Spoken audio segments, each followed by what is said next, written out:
Good afternoon. I'm Cheryl Sharp. I'm the Senior Advisor for Trauma-Informed Care at the National Council. I'm so pleased to introduce a remarkable thought leader this afternoon, Dr. Bruce Perry. Bruce is an internationally recognized trauma researcher and treatment visionary, a doctor of both medicine and psychiatry, a professor, a best-selling author. Perhaps you've read one of his books, The Boy Who Was Raised as a Dog, or Born for Love, Why Empathy is Essential and Endangered, both available at the bookstore. As a child psychiatrist and senior fellow at the Child Trauma Academy in Houston, Bruce Perry has helped an untold number of children find hope amid heartbreak, including Waco, Oklahoma City, Katrina, Sandy Hook, and many, many others, and then individually in the work that he's done. And he's here to explain how empathy is vital to all of our development and how our modern world threatens it daily. He sees compassion as underlying how society works and how difficulties related to empathy are key factors in social problems, mental health challenges, and even physical health. In everything he discusses, you'll notice that Bruce adamantly emphasizes that healing and recovery is possible, driving home the point that relationships are the agents of change and the most powerful therapy is human love. I can happily attest to Bruce's passion and important work. He is unparalleled in his efforts to promote innovations in service, research, and education in child maltreatment and trauma. And now I'm happy to open our conversation with him today. Please welcome Dr. Bruce Perry. Thank you.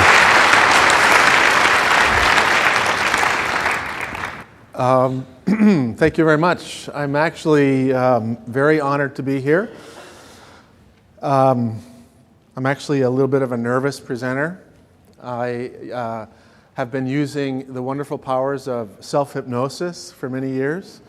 And as I look out in this audience, I am a little bit, it's always a little bit intimidating because I know that everybody in this room has tremendous expertise. Everybody in this room has lots of experience.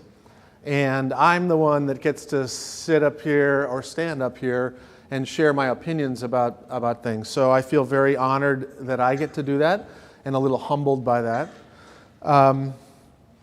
And I just want to give you a little bit of warning because this is going to be a little bit preachy too. In part because every once in a while I think we need to kick the beehive. Part of what we are doing in the modern world is really amazing and really good. But part of what we are doing in the modern world is essentially a product of the inertia of previous generations' good decisions and bad decisions. And what I want to do is help us be a little bit more explicit in the process of inventing the future, because that's really what we're doing here. The fact that we're having meetings and talking about better programs and better practices and better policy and influencing law, we are exercising one of the most remarkable qualities of our species, and that is the capacity for social cultural evolution. No other species can make as much change in a given generation and pass that forward to the next generation as ours. Now, I tend to look at all of this stuff through the lens of a neuroscientist. And that's a bias. But I think it's a bias that can bring some interesting insights to this set of problems that we all face. So when I talk about social cultural evolution, I'm thinking about the brain. Because it's the brain that allows us to actually do this. The human brain, particularly the cortex, has this unique capacity to absorb information and store it more efficiently and more efficiently than any other species on the planet. So much so that right now, somewhere not distant from this place, there is a child in an 8th grade biology class who's very easily learning concepts about DNA that the smartest person on the planet didn't know 10 years ago. That's pretty mind-boggling. And they're just learning it, not just one 8th grade kid, hundreds of 8th graders.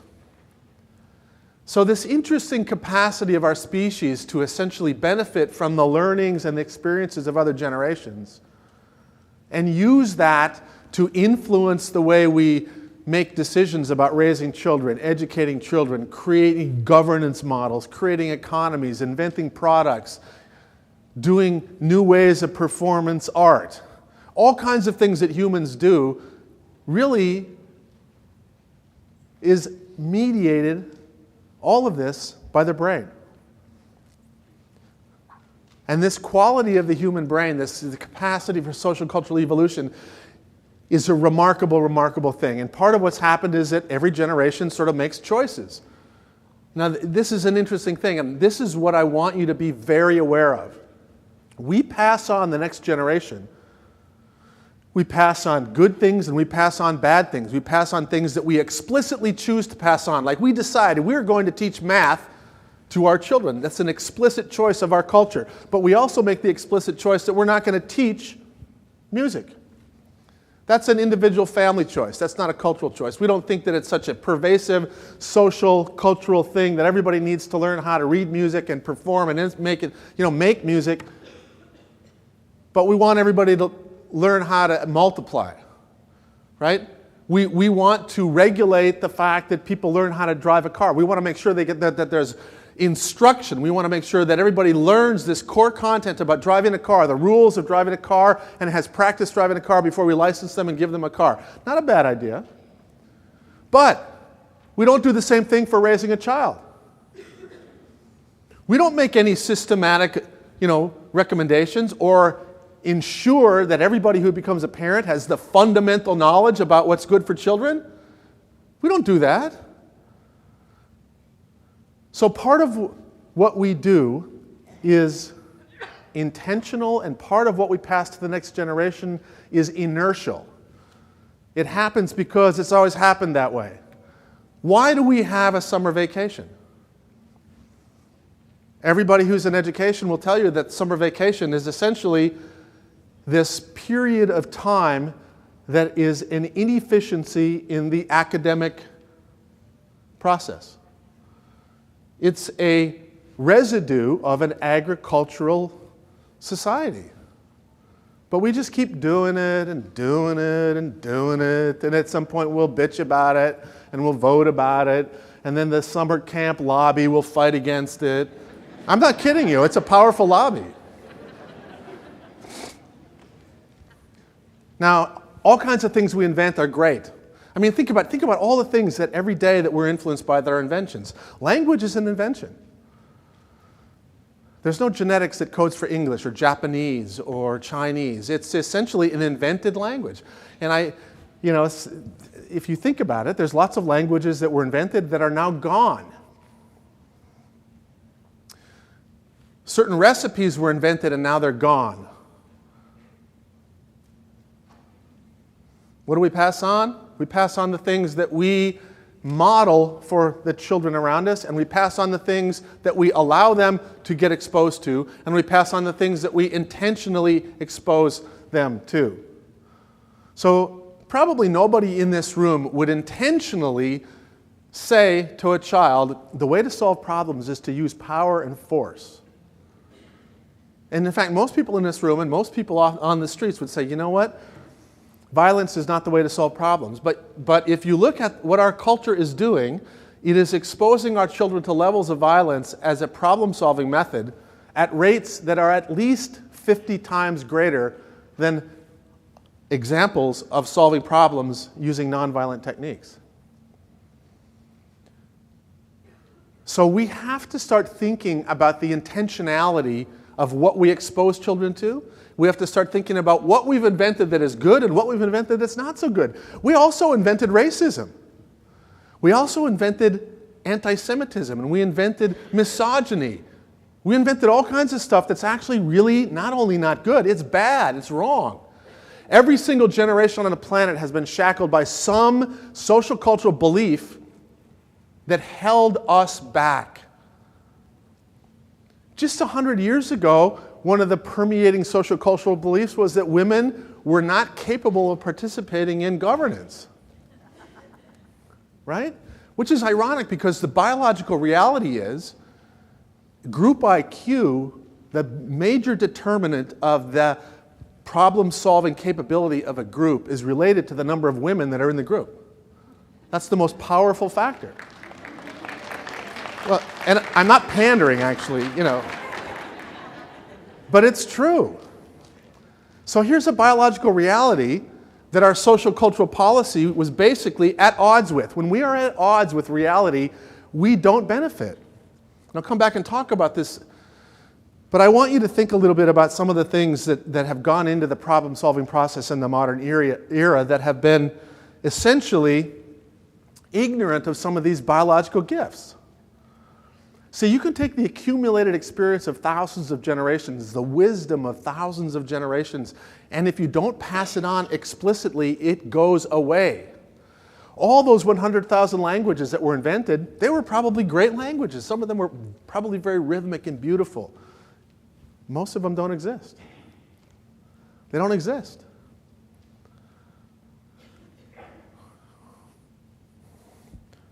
Part of what's happened in the modern world is that over the last several hundred years, we have invented ourselves, with good intentions, into a corner. We have invented ourselves into a model of child rearing, a model of education, a model of building communities that is fundamentally disrespectful of two of the greatest gifts that our species has. The first one is the remarkable malleability of the human brain early in life. And the second one is the fundamental relational nature of human beings. Our society, as modern as it is, actually is not taking advantage of either of these powerful biological capabilities. And as a result, we are much more vulnerable to mental health, social health, cognitive health, physical health problems. Let's talk about this for a second. Excuse me. Human beings are biological creatures. We have a certain genetics. We have certain genetic gifts. All species have these genetic gifts that help them fit the niche that they evolved into. And the niche that we evolved into was such that the only way that we survived in the natural world was by forming relationships, by collaboratively working as a group. Human beings are neurobiologically meant to be connected to others, to live, work, hunt, play, invent, and die in groups. We use the word independent a lot, but the truth is there's not a single human on this planet ever that's been independent. We are interdependent. All of our physiology is designed to connect to others. We have huge parts of our brain that read and respond to the nonverbal cues of others. The way our face is oriented with, the facial configuration forward, looking at people. We hear in the auditory range that's basically trying to understand language. We have sensory apparatus on our skin that's meant for us to be touched. We don't have this sensory stuff so that we can feel a bee stinging us. We have it so we can feel somebody caress us. Our brain is a social organ. We are social animals. Now, if you look at the way human beings lived and survived on this planet, we don't have any natural body armor. We don't have any natural weapons.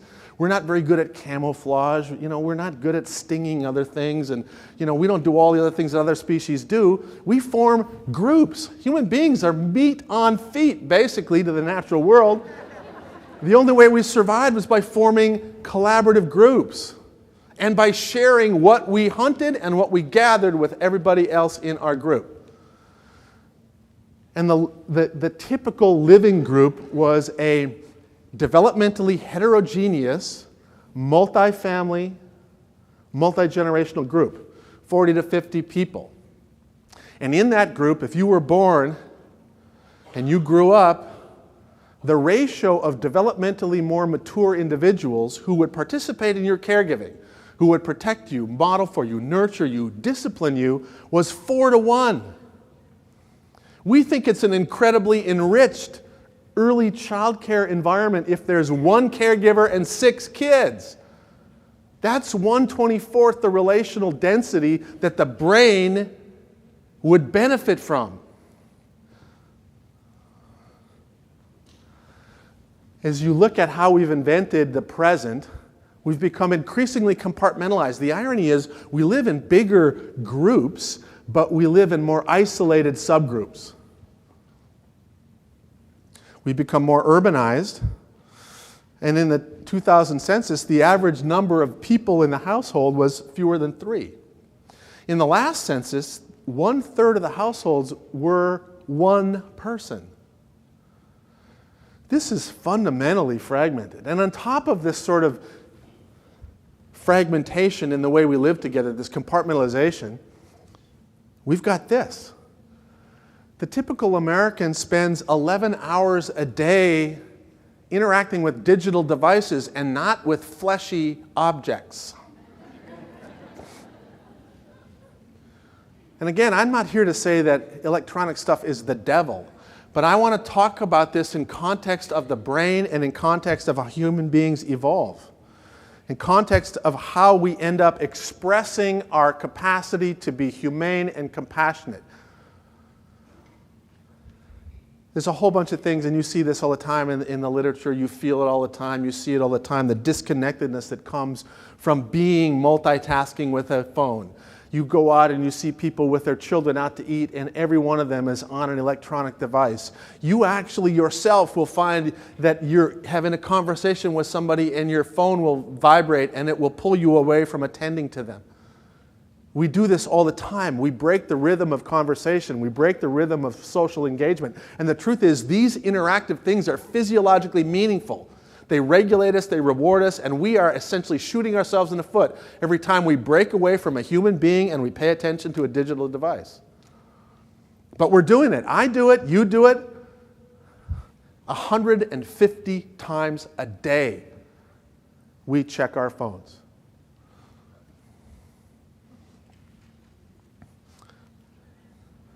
Bottom line is this. The relational landscape is changing. Why does that matter? Well, the reason this matters is that the parts of our brain that allow us to be human and humane and compassionate and empathic require experience to become fully organized and fully developed. We don't expect some child who's never heard Russian to speak Russian, do we? Right? Who would? That'd be stupid. How can we expect somebody who's never been loved to love? We've created an interesting situation. We talk about poverty, and I'm not in favor of the lack of material wealth, obviously. But I think sometimes we get sidetracked. The healthiest family I ever knew was dirt poor, but they were incredibly wealthy in relationships. And I know very wealthy families that have poverty of relationship. We have children who have more material goods. We have poor children that have more material goods than our parents did. But all across the socioeconomic spectrum, people are starving for touch. They're starving for someone to pay attention to them. They're starving for a relational connection. And if we don't change this, we're really, really missing a tremendous opportunity, because this neurobiological set of systems involved in forming and maintaining relationships is not only related to and involved in forming relationships, it's intimate to regulation and the stress response, and it's intimate to the reward neurobiology. So all of our physical health, all of our vulnerability to substances of abuse, all of our vulnerability to eating when we're not hungry, all of the things that we're trying to deal with in our human systems are related to how well organized your relational neurobiology is. In fact, if you look at population health research, determinants of community health are more important in determining your risk for physical health problems than access to tertiary care medical centers. In fact, sometimes bringing modern health into a poor, primitive, relationally intact environment makes it worse. So, let's talk about this. This is an alien mother, and this is my pathetic attempt to try and illustrate a quality of human interaction that is essentially, I'll call it the contagion of human interaction. Now, there's a lot of people that study mirror neurons and other related neurobiology, but the bottom line is this: human beings are contagious. We're contagious to other human beings. We're contagious in cognition. So if you spend time with people that are really conservative, pretty soon you'll start having more conservative cognitions. If you spend time listening to liberal radio, pretty soon you'll start having more liberal ideas. We are contagious cognitively. We are contagious to motor activity. You know, you hang around with people that talk like this, pretty soon you're going to use your hands to talk. It's the same thing with affect, with feelings. If you are around somebody who's depressed, pretty soon you start to feel depressed. Human beings are contagious. And there's no more powerful contagion than that goes from the primary caregiver to the just developing infant. So if you have a caregiver who's attentive, attuned, loving, and responsive, this literally is translated into patterned neuronal activity through the touch, through the gaze, through the tone of voice, through the rhythm of interacting, into patterned neuronal activity that goes up into the parts of the brain that are involved in forming and maintaining relationships. And in this amazing, amazing process, the neurobiological organization of this mother's capacity to be loving is turned into a neurobiological capacity to love in the infant. This is powerful. Underlying principle of this whole thing is use dependence. The more you take any neural network and activate it in a patterned, repetitive way, the more you'll get meaningful, functional, specific organization, but through the creation of synaptic connections. Literally, when you talk to a child and you are teaching them language, the more you repeat the word in context of a relational interaction, conversation, the more you're going to get use-dependent change in the brain of the child, and you will internalize and create a synaptic connection that is essentially the physical underpinning of a word. So, let me show you this. Many of you have seen this. This is really the first study that was done. Many more have been done that have replicated it, and it's basically showing the relationship between the number of words spoken to a child and the vocabulary that child has as they get older. So here is a low verbal environment, and this child at 2 years old has a vocabulary of 100 words. That's in contrast to a child who heard lots of words, and that child's vocabulary is 500 words. That's a huge difference. The brain changes in a use-dependent way. Now, you all have heard about the word gap. It's not only the words, but it's the nature of the words. And so if you take children who have had all kinds of words spoken to them, and those words are encouraging and supportive, they will have a whole different neurobiological configuration around language than the child who has not heard as many words, or who has heard words that have a different affective connotation. The point is this: repetition, repetition, repetition, the brain changes in a use-dependent way. And part of what happens when you have this repetition is that you literally change neurons. This is a plate of living neurons. You can see them moving. Let's pretend that this is, language, when we teach somebody language, the sound we use has no meaning at all to the developing child until that child's brain makes a connection between the sound and the object. So a little child growing up in a household where there is a dog is going to be able to make that connection if there's sufficient repetition of the sound dog while he sees dog.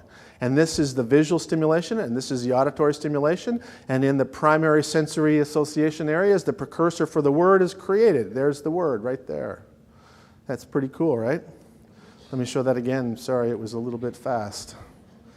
Look at that, I had brown hair. Oh my God. That's really amazing. Somebody said, oh yeah, we watch your videos. And I said, I don't look like that anymore, do I? No, you don't. Sadly. In my mind, though, I have brown hair and I'm very thin. Isn't the brain amazing? All right, so here we go. Dog, dog, dog.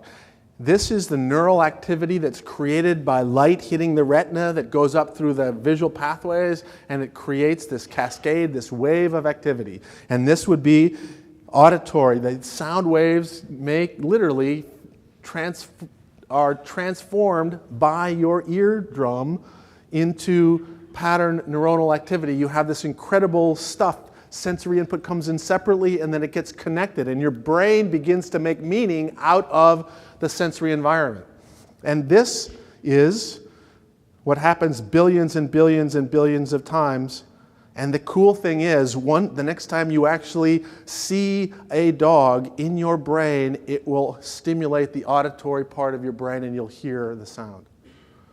And when you hear the sound dog, you will literally stimulate a visual part of your brain that makes you create the visual representation internally. This capacity to take things that were external and make them internal is an astounding capability of the brain. And it's not just a capability of our brain. All animals do this. But no other species does it with the efficiency that we do. This, again, is related to repetition, repetition, repetition. And so let's think about the part of the brain involved in forming and maintaining relationships. This is a single-day contact map.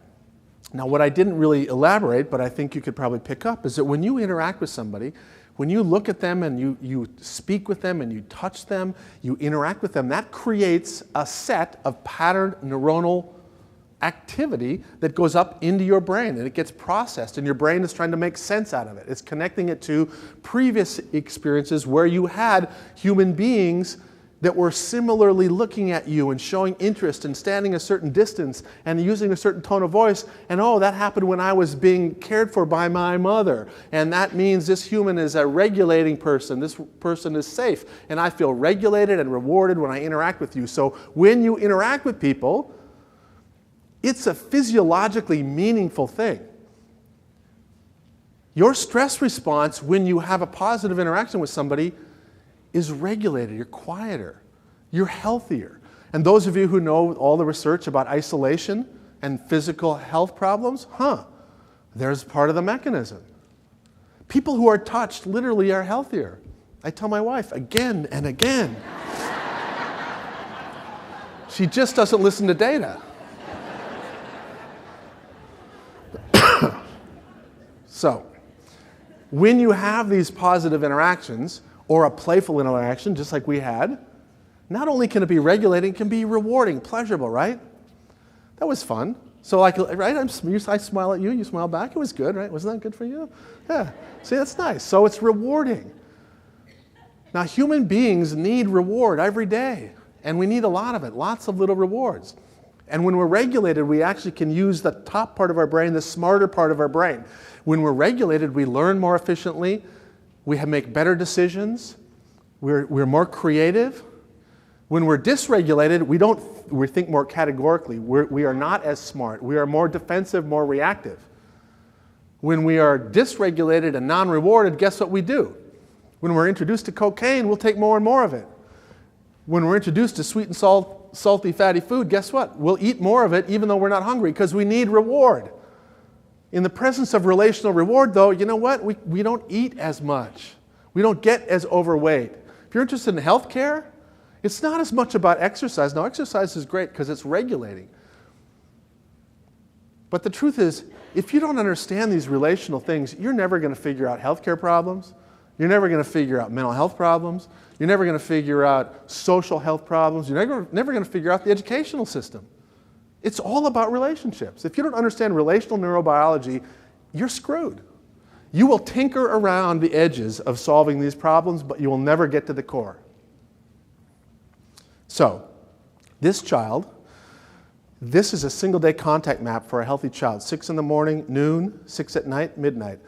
Inner circle here are positive interactions that are rewarding and regulating with family.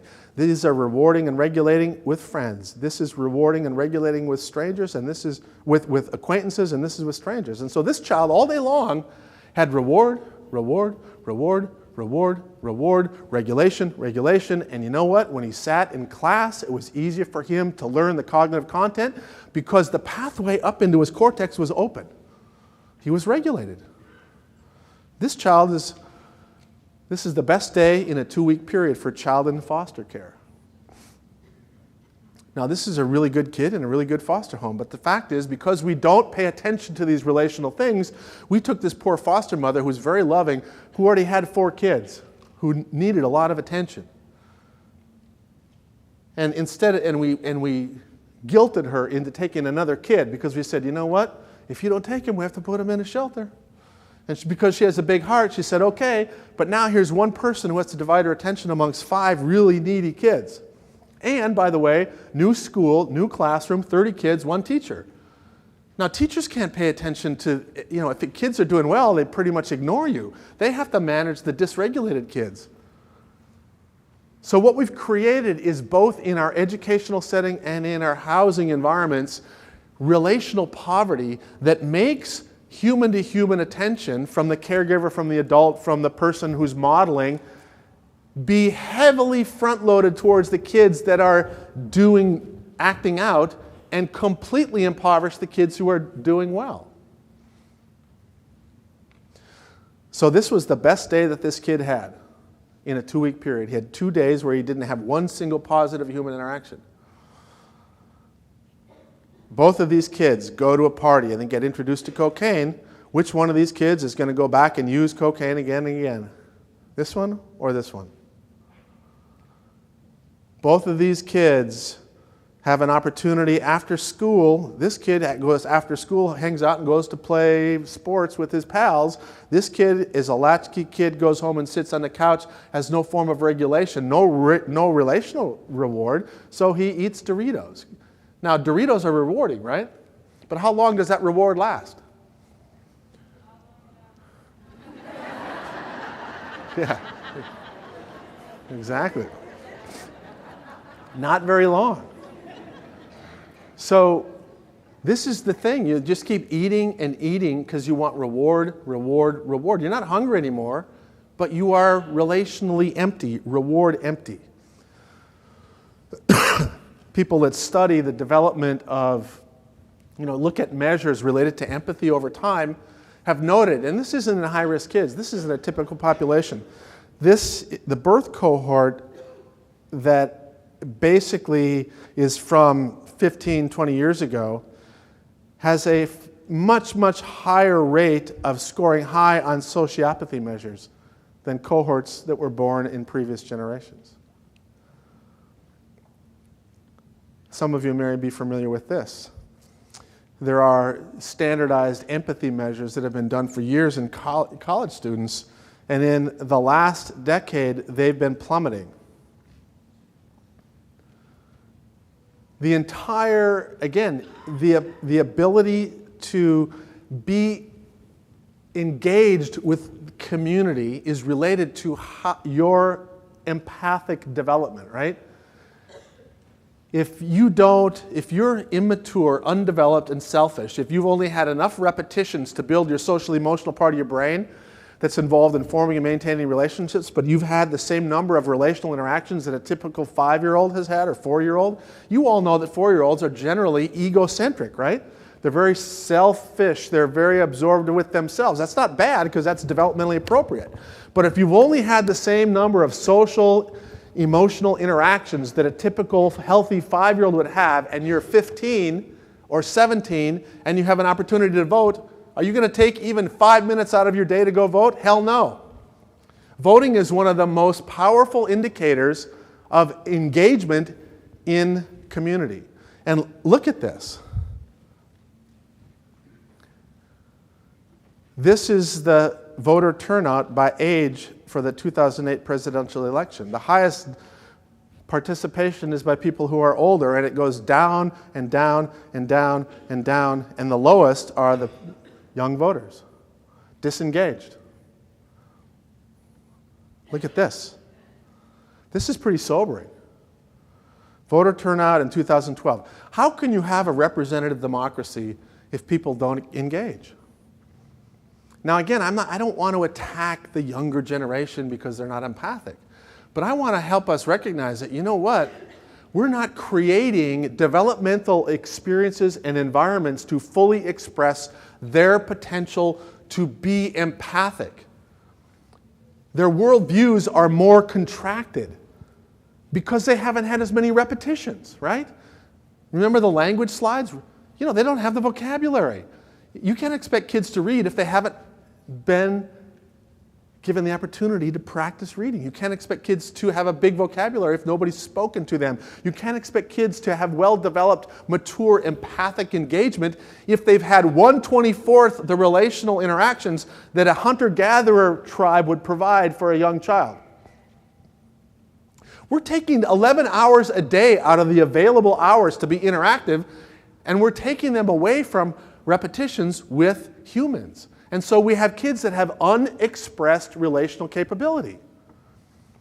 Now what that means is they're much more vulnerable to difficulties, mental health issues, and regulatory issues around reward, and they're much more vulnerable to regulatory issues around stress. So they're going to be less capable of tolerating stressors in the future. And this is a really powerful and important phenomenon.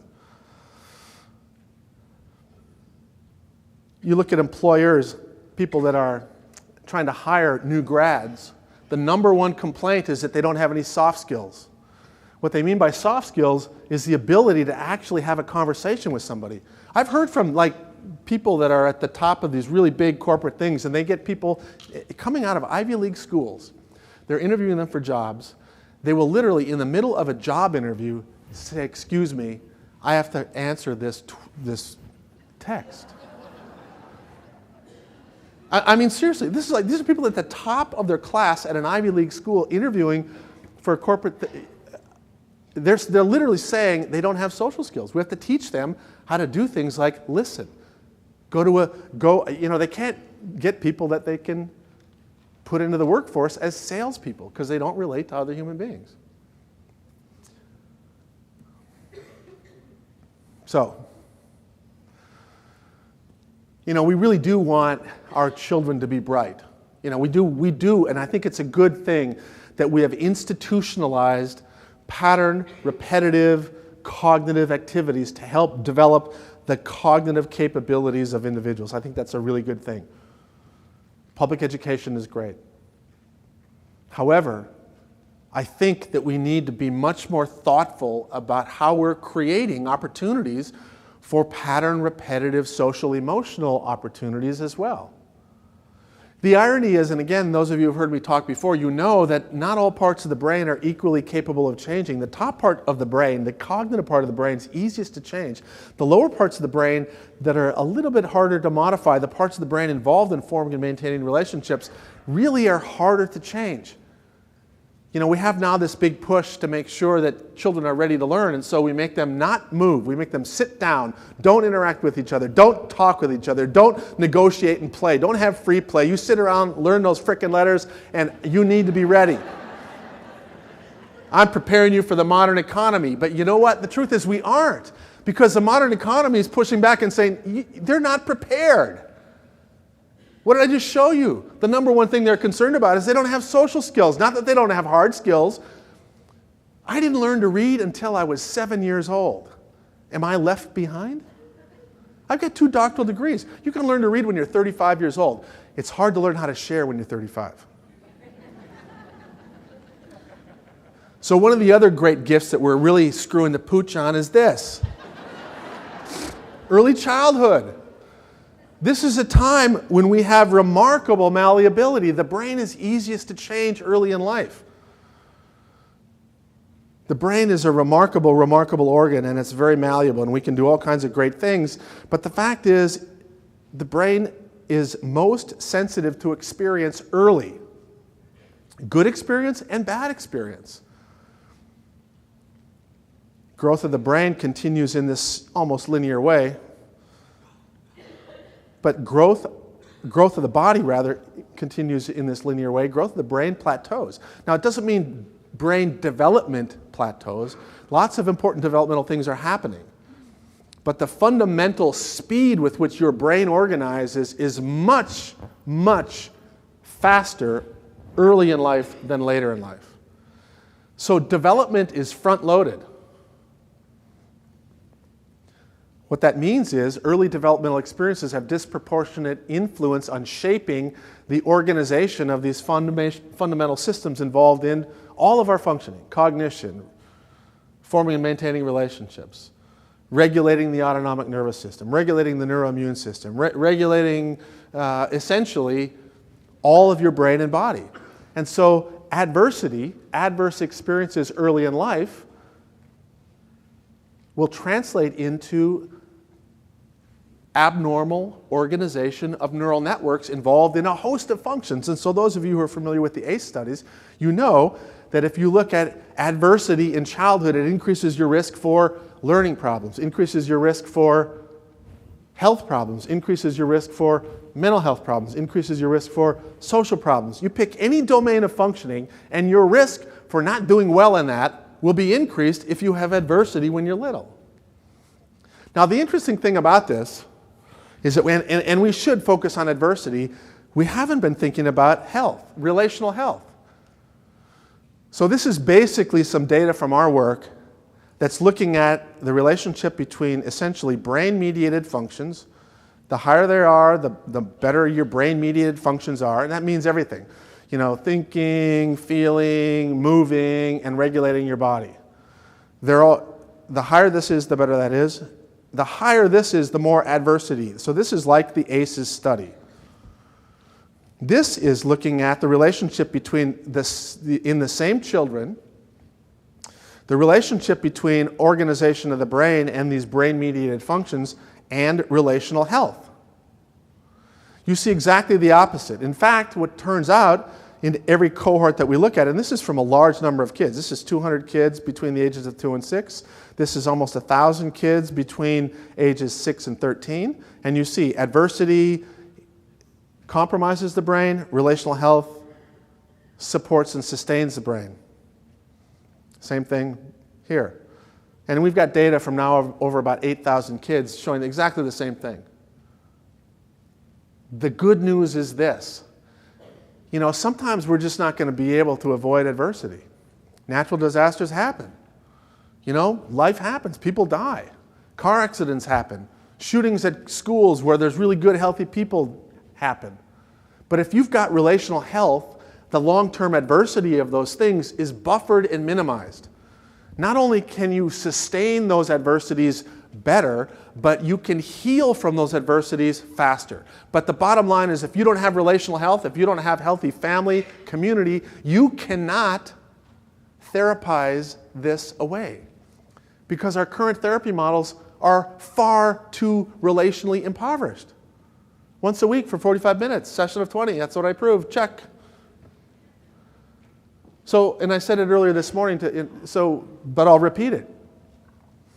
If you have a child who has had 8 or 9 years of humiliation, degradation, chaos, threat, transition, loss, and it's impacted literally their brainstem, their diencephalon, their limbic system, their cortex, every part of their brain, and their body, do you really think in 21-hour sessions, using an evidence-based practice, that you're going to improve their handwriting? You're going to improve their speech and language capabilities? You're going to improve their coordination? Now, you may improve some aspects of mental health symptomatology in the moment, but the truth is, fundamentally, you're just scratching the surface.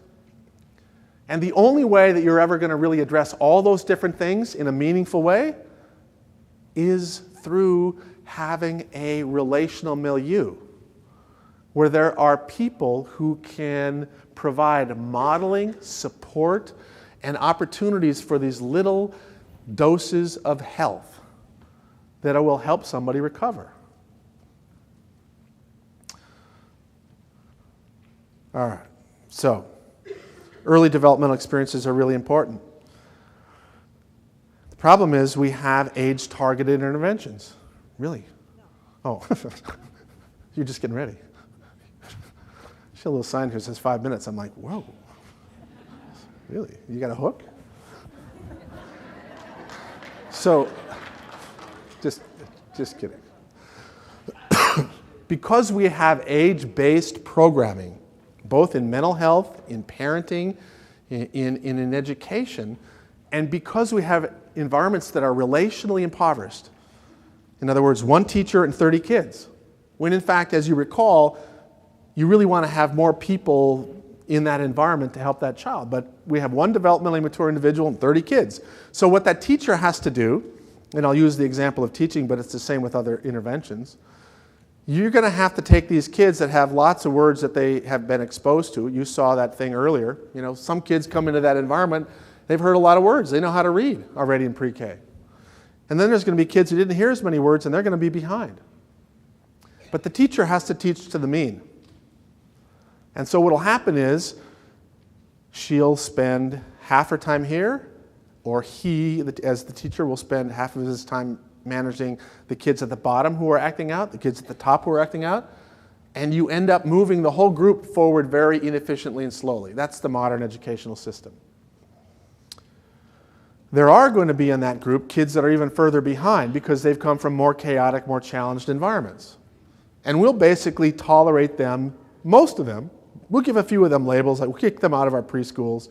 We'll send them to therapeutic preschools. We'll marginalize them somehow because we're good at that. That's what we do. We extrude kids. But here's the problem. Because we have age-based programming, if you're behind in reading in the first grade, 44 of those kids of 50 who are behind are still going to be behind when you get to the fourth grade. So we don't have a mechanism for adequately identifying these kids that need extra help. In fact, I remember in Texas, they have this, I don't know if it's still the policy, but they had a policy that you couldn't get a child into special education unless they actually had failed 2 years. Independent of all, I mean, they could be basically completely nonverbal and struggling, but they wouldn't qualify for services until they'd actually failed for 2 years. What a good frickin' plan that was. I mean, really. I'm always interested to sit down and talk with, like, who came up with that? Anyway, so here's what happens to these kids. Because we don't identify them, we don't pull them back along either in cognitive or social areas, they get further and further behind and they start to hate school. Now, of course, they don't sit there. I mean, very few kids in the presence of an adult, when the adult gives them the expectation that you can do this, come on, do it. And the adult acts like you aren't getting it because you're not trying hard enough. These kids rarely say, you know, teacher, I'm sorry, but you're just so developmentally uninformed. You know, these kids don't ever say it's really your fault. These kids basically say, I'm dumb. Now, how many of you ever had a bad job review? Or how many of you ever read a newspaper article that misquoted you and made you look like an idiot, right? And so I've had a lot of those. And so that feels crappy, right? And you worry about it. And so you have one tiny little negative thing and we obsess about it, we worry about it, we talk with our friends about it, we try to process it. Imagine if every single moment of every single day you were failing and you were inadequate. And everybody was giving you these signals that there's something wrong with you. It's because you're not working hard enough. Do you think when it got to the 8th grade and they actually could legally drop out that they would stay in school? Hell no. I'd drop out of school too. There's schools in Houston where 95 of the kids that start in first grade will drop out by the time high school comes because of this. We start giving them labels, we start calling them things. Rather than saying, hey, they're developmentally immature, they've got the attention span of somebody who's like a 4-year-old, which is completely reasonable considering they've had the organizing opportunities of a typical 4-year-old. No, we say, hey, you have a disorder. And one of my favorite disorders, I joke about this all the time, is like, you don't do what I say disorder. Which is like, oppositional defined disorder is like, really, all that is we're saying, You don't listen to me. You don't do what I say. Which is like, that's like crazy. Anyway, and then all of a sudden, the funny thing is, all of a sudden you get to be like 18 or whatever it is in the DSM-5. They go, oh, you don't have that disorder anymore. It doesn't exist anymore. Really? How does that happen? It's like your physiology changed? Anyway, I don't want to go into that. But so now here's what happens, and this is the even sadder thing, particularly if you are a child of color. Now, if you're a child not of color and you have a rich family and a couple of lawyers, they'll keep you in the mental health system. But you do the same stuff that you're doing down here and the same stuff you did here, guess what? You go from being a pain in the ass to the adult world to having a mental health label to the adult world to being a criminal to the adult world. And if you have parents that will hire lawyers, they'll keep you in the mental health system. But if you're a child of color, guess what? You're going into the juvenile justice system. It's true. I mean, the data don't lie. This is true. I can't tell you how many kids I have worked with who were charged with assault because somebody in a system, either a mental health program or a school, was trying to get them to comply, and they went over to the child and put hands on the child and tried to force them to do something, and then when the child resisted, the child was charged with assault. It's crazy. If somebody came off the street and touched you and put hands on you, they would be the ones charged with assault, not you. Anyway, it is 5 minutes now, or oh. They're having more fun than we are, sorry. So, part of the problem with early developmental experiences and not providing appropriate pattern, timing, and nature of experiences and not recognizing the power of early childhood is that we end up with kids that have various forms of what you would refer to basically as neglect. Now, neglect is defined a lot of different ways, but from a neurodevelopmental perspective, what neglect is this. It's not having the right experiences to express your potential, basically. And so it can manifest in a lot of different ways. You know, you can have people who are neglected because they're exposed to a weird, atypical environment. This is a young girl who wandered away from her mother, who was struggling with substances of abuse, and this is when the Soviet Union was falling apart. She wandered off into an abandoned apartment complex, and for some reason, the pack of dogs didn't eat her and kill her and eat her right there, but she lived with them for several years and ended up becoming socialized and most comfortable with what she was exposed to, which was moving, communicating, grooming like a dog. The brain is remarkably malleable. It will become very, very, very significantly influenced by what it's exposed to or what it's not exposed to. This is a child who had a caregiver for the first 18 months of life who would basically, the parents were healthy, decent, hardworking parents, good people. They hired a nanny. The nanny ended up getting another job, and so the parents would go off to work. The nanny would feed this kid and then go off and then put the kid in diaper the child, put him in the crib, and then leave and come back at the end of the day. So this child had like 8 hours a day of total neglect. And that went on for 18 months until the parents figured that out. And this is, by the time he was 14, he was still so delayed that this was his family portrait. This is a healthy child whose brain is in the 50th percentile. This is a child who was raised in a cage. This is a child who was raised in a basement because his mom thought he was possessed by a demon. All the other kids were treated appropriately, went to public schools, did fine. This kid literally was kept in the basement, chained to a bed, fed like a dog, and was felt to be possessed by a demon by the mother, the father, and the kids.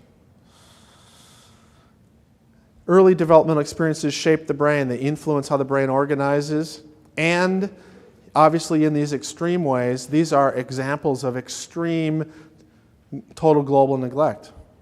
But back to the primary point I was making earlier on. The brain organizes, develops, and functions as a reflection of your developmental experiences. If we raise children in environments where we're providing social, emotional opportunities at very low rates, their social, emotional capabilities will be unexpressed. This is the number of social, emotional opportunities that a child has if they're one of 3 children, if they go to an early child care environment where the ratio is 1 to 4, which is a great ratio, and if they have that typical number of electronic or screen time hours that a typical kid has, and this isn't abusive. This is a single hardworking, decent caregiver. And this is the number of social emotional opportunities somebody has if they grow up in a primitive hunter-gatherer clan. Which one of these kids is going to have fully expressed capacity to be compassionate and humane? Which one of these kids is going to invest in how the life of that community works? Which one of these individuals will sacrifice for others? Which one of these individuals, given the choice, will vote? So, here's the hope. 2 minutes left, maybe. 3 minutes left. The fact is, we can change this trajectory. That's the beauty of this. That's the beauty of our species. You are the inventors of the future.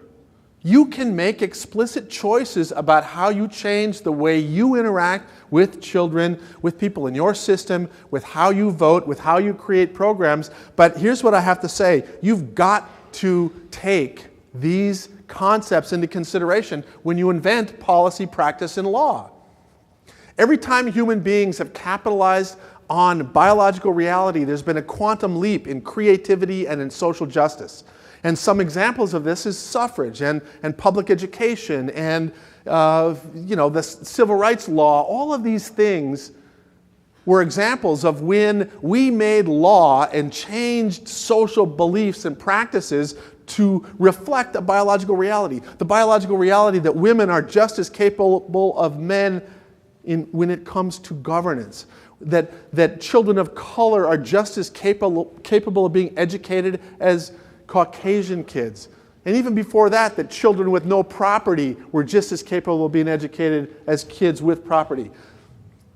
We've now got to act on this information. We have to act on the malleability of the human brain and on the remarkable, incredible power of relationships. This is, James Heckman got the Nobel Prize in economics in the year 2000. This is some of his work on looking at the relationship between return on investment for providing high-quality preschool programs for at-risk kids, and you can see as you get older, there's less and less return on investment. And again, it's not saying that you shouldn't educate kids over here, but this is a huge bang for your buck. And this is a slide I made many years ago in 1996 for the National Governors Association, trying to communicate to them why it's important to put money into early childhood environments, why it's important to protect young mothers, why it's important to create settings so they can actually be healthy parents. Because this is the ease with which the brain changes right here, and this is how we're spending money to change the brain. And this mismatch between opportunity and investment is toxic. And the first society that acts on this is going to reap incredible benefits. You could divert at least 30% of the people out of the mental health system. You could improve academic outcomes. You could improve employability. You'd have more people who would invent and create. This would literally transform our society. But we have to change. We have to be explicit. We have to protect young mothers. We have to protect young children. We have to invest in environments to create communities where there's economic stability so that you can have people together in the same space. We have to figure out how to harness and teach people how to use their screens as opposed to be used by their screens. Television and cell phones and all, they're not the devil. They're powerful tools, but it's like fire. fire can burn down a building just as well as it can actually warm you and cook your meat. We have to learn how to use these tools and not be used by them. And you're the people who are going to do it. So, my challenge to you is to think about some of these concepts, about how to incorporate into your programs and into your practice and into your policy-making process the importance of human beings. Because the reality is, it's not, it's not people that are the problem. People are really the solution. One of my favorite things to do is to take a kid who's been labeled as somebody who can't read, who can't do this, or, oh my God, you're 16 and you only read at the 4th grade level. I take that kid and I say, hey, I need your help. We've got a kid over here who reads at the 1st grade level. He needs a tutor. You're going to be his tutor. That's a solution. Turn that person into a solution, not a problem. You can do it. I know you can. You're smart people. You're good people. Go out and do it. Thank you.